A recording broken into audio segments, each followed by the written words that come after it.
Hi, I'm John. I'm from Mission Airsoft. I just want to take a few minutes and show you around, show you what the field looks like. Let's head on in.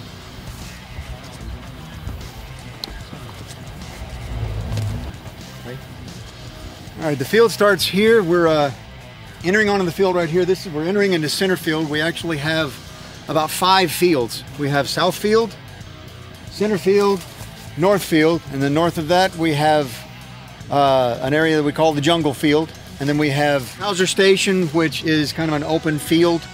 And then north of that is the war zone. And the war zone is about an 11-acre field by itself. So we're looking at about 5 acres in this area.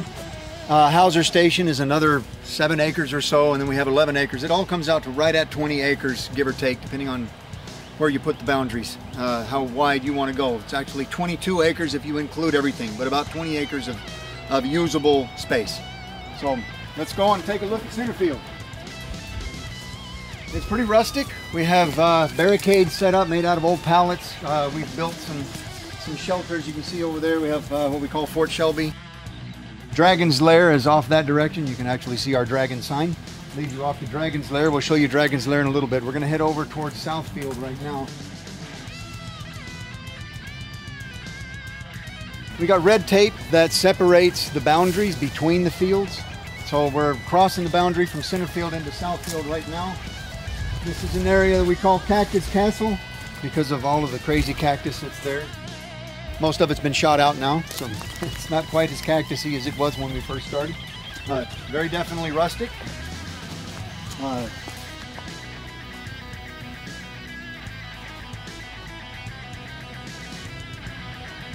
A lot of the materials that we built these bunkers with. I was standing right behind you. A lot of the materials that we built these bunkers with, besides the pallets, these little curved walls and stuff, there's a lot of these materials that were donated to Mission Airsoft by Target. They built a big shopping cart, 50 feet long, 30 feet tall, and all of that they made a storefront out of. And they donated the materials, and we made a lot of stuff here from the stuff that they donated. Over the years, some of it's kind of deteriorated. It's been out in the weather. Wasn't really designed for being out in the weather, but hey, we're definitely grateful for the donations that we've received. You can see the big red Dorito that we have over there. That was part of what was donated by Target. Here we have Fort Hood. I'll give you 3 guesses as to why we call it that. And we've got very creative with this area here. We call it the 3 piles of tires. We have over in the corner over there where you can barely see it, which is basically the way that it should be, is the gray tower.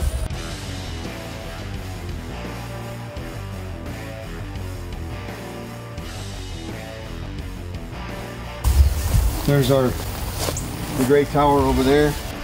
Again, all the materials that was made of, nearly all of the materials that was made of was from the donation by Target. Been there about 4 years. How long have you guys been here?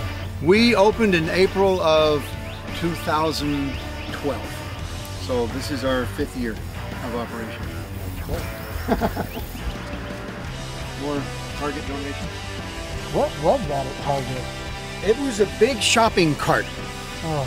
I wish I had a picture of it. I can't show you what it was, but it was a huge shopping cart. There's sections of this thing that were 30 feet long and about 8 feet tall with little holes in it like that.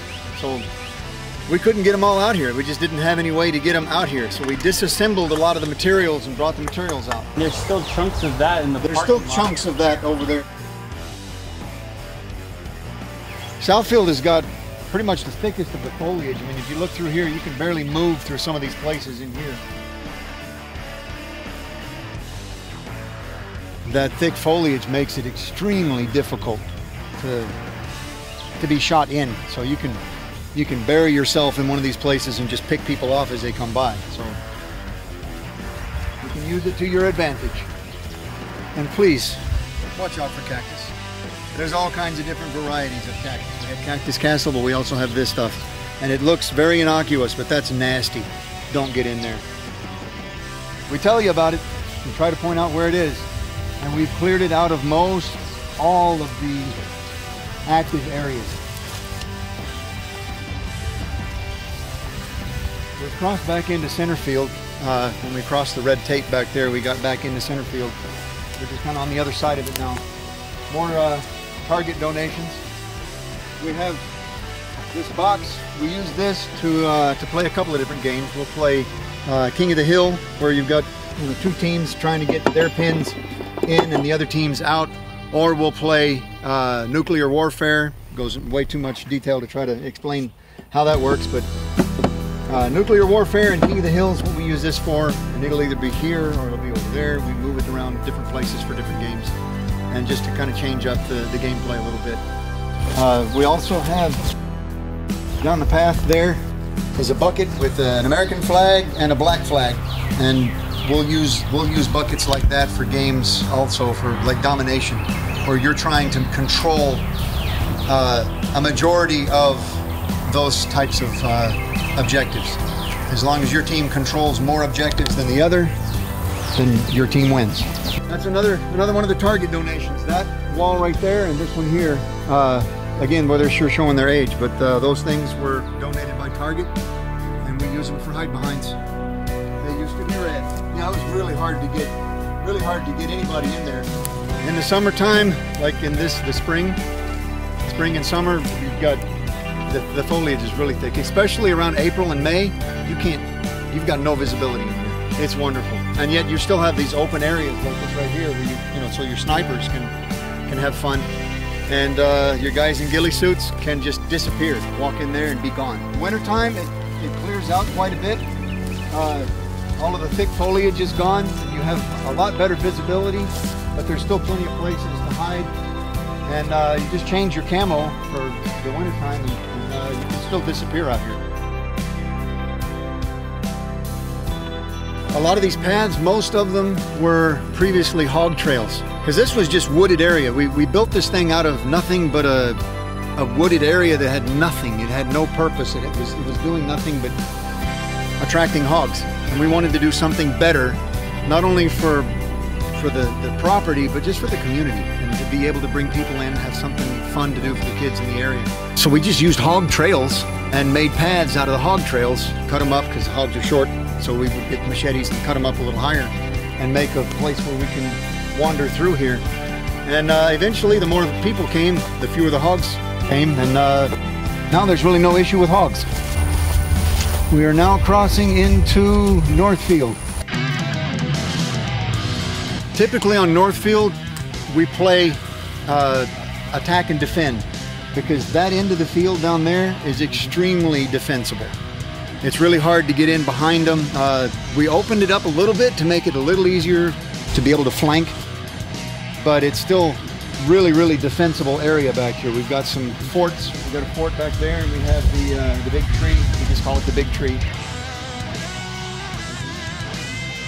We built some barricades for the people that are coming in to attack.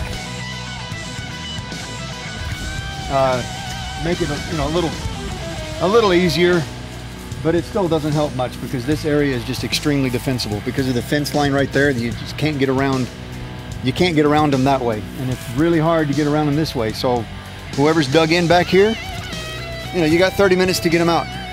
20 minutes actually. If you can hold them for 30 minutes, we'll give you bragging rights for that. It's really hard to hold people off for 30 minutes. The defenders get no respawns, and the attackers have unlimited respawns. So not only is it only 5 defenders against 10 attackers, a 2-to-1 ratio, but it's infinite really on one side and very limited on the other. It's really hard to root them out. This is an extremely defensible area. This pit was dug by my nephews probably 15 years ago, just as a place to play around, to play army and stuff when they were kids.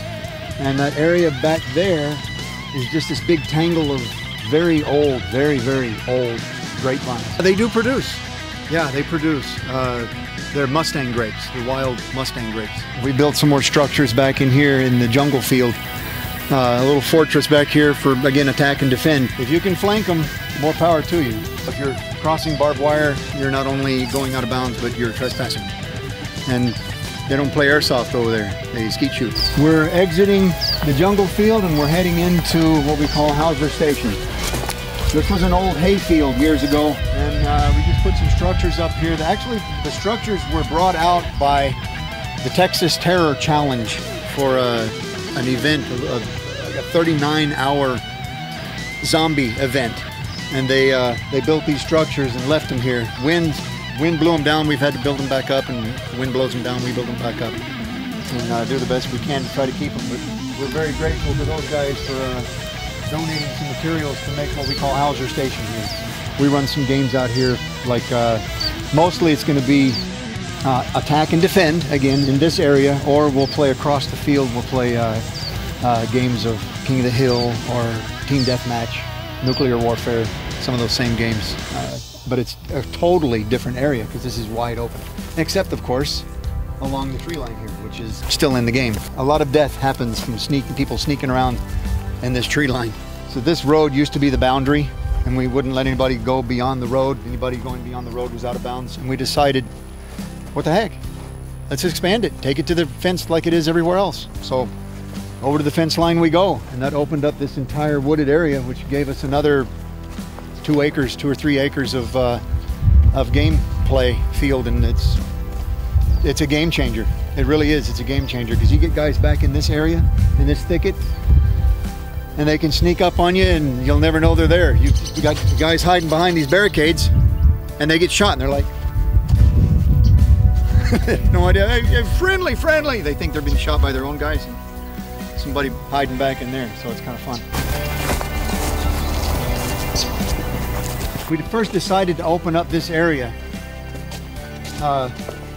It took a while for us to decide whether or not we were going to do it. Again, the hogs and wild animals and stuff that were out here, we were concerned. So we came out to take a look and see what was here. Our concerns were allayed a little bit about the presence of wild animals because our neighbor had been running horses. So if he's running horses out here, obviously it's not going to be that dangerous. We weren't worried about that. We decided, well, let's just go see what it looks like. And so we walked in. We got in about this far and we said, field's open, because there's nothing to do. It was perfect.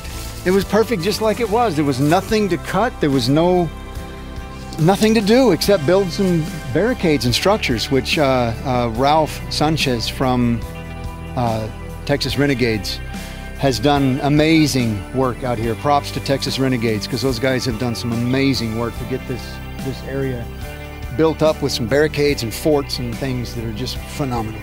So there's an inner wall and an outer wall. It's about 40 feet across. And there's another one that's built about 300 or 400 yards to the north. We call this Fort Sam. We call the other one Fort Worth. And Fort Worth is built out of deadfall. The entire thing is built out of, just limbs and stuff like this that have been stacked. And he made a huge fort about the same size as this, about 40 feet. And behind that is a 50-man military GP tent. So that area, Fort Worth, is our area here for attack and defend, because once you get inside that tent and inside that fort, it's really hard to dig anybody out of there. As a matter of fact, instead of a 2-to-1 ratio when we're running out on this field defending Fort Worth, we make it a 3-to-1, because you're going to need a 3-to-1 ratio in order to get those guys out of there. So, depending on how good they are. You get some good guys, you get a good team like Texas Renegades in there, you're going to need at least a 3-to-1, because those guys are going to tear you apart as you try to get close to them. You're going to be thinking about that whole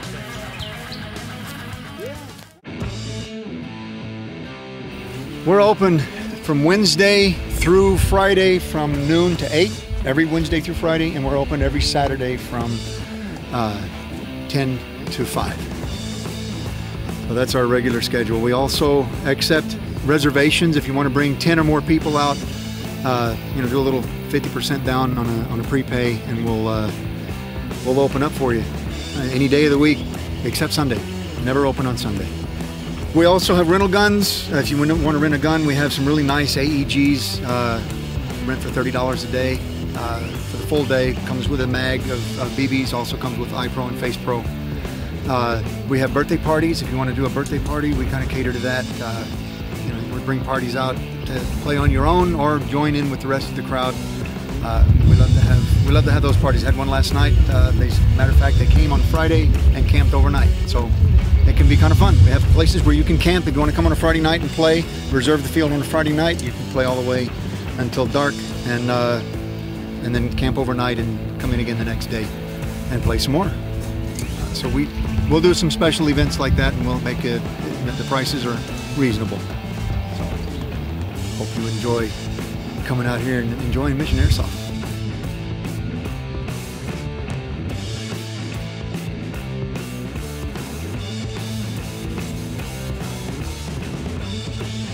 Hope you enjoyed the tour of Mission Airsoft, where rule number 1 is have fun.